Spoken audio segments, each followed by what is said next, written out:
Hey everybody, Dr. Robin Bond here. Since posting my last video, I've had a number of people ask me questions about sleeping in my car. And the funny thing is, I'm not a mind reader, but I already predicted the things that people were going to ask me. And while I was out in the field, I made this video. Enjoy.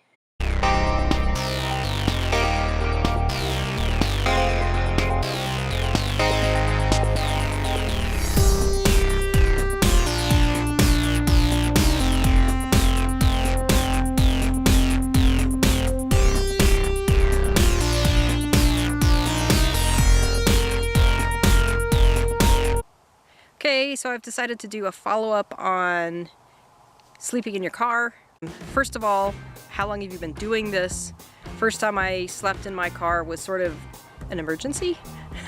I was out on a trip with my son and we were looking for a motel. We did not find one because there was an event going on and we were kind of desperate. I was exhausted, and finally I said, look, here's a Walmart. I know they let people sleep in Walmart parking lots.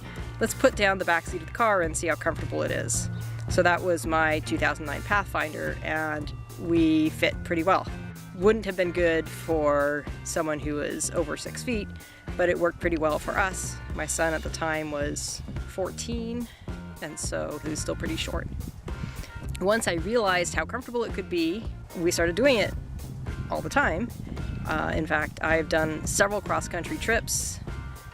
Back when I had my 2007 Volvo XC90, I did several cross-country trips where I did not stay at any motels.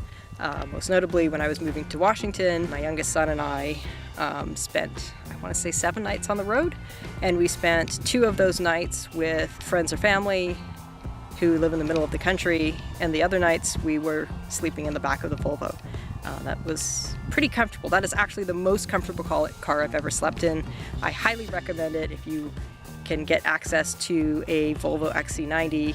Their gas mileage is, but it's an incredibly fun car to drive and great for sleeping.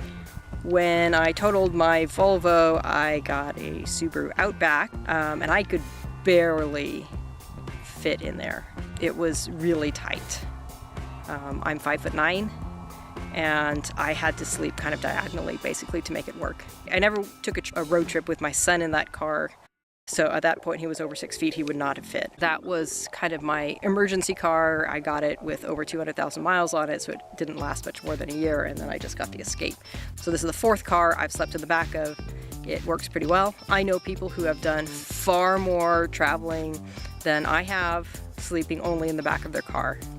I love it. Second question is, Robin, don't you feel unsafe sleeping in the back of your car?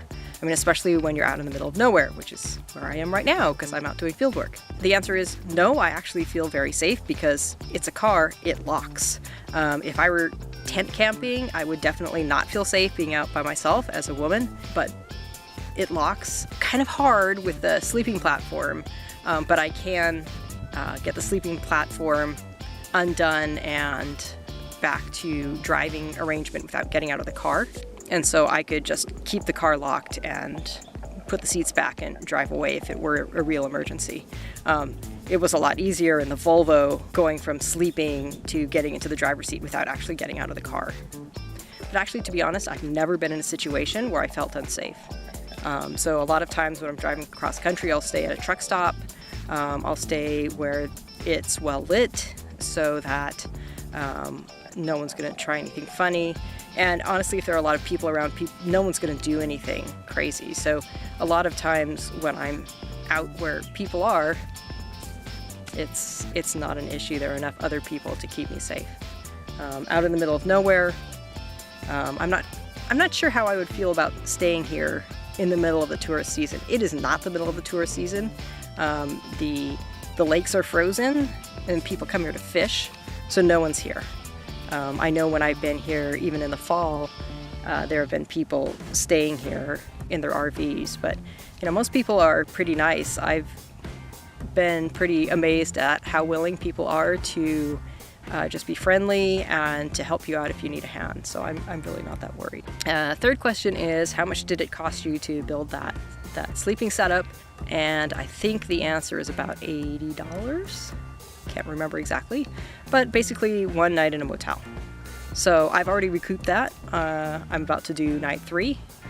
We're taking a longer road trip this summer where we'll probably use it for 4, 5, 6 nights. So it definitely pays for itself. The reason I can travel as much as I can on the budget that I have is that I have this great resource of being able to sleep in my car. You know, and really what you need is you need basically a seat that folds down flat, which I've done that in rental cars. I've done it in a rented Nissan Versa, and it was a little short, but I've slept in that. You can do it in all sorts of cars, and it's a real budget option for those of us who love road trips and don't have money to spring for a hotel. So that sleeping platform was not the only thing I tried on my Ford Escape Hybrid while I was out on the road. Come back next week to see my video on what's this thing like in an off-road situation. In the meantime, hit that like button and also subscribe to my channel if you haven't already. See you soon.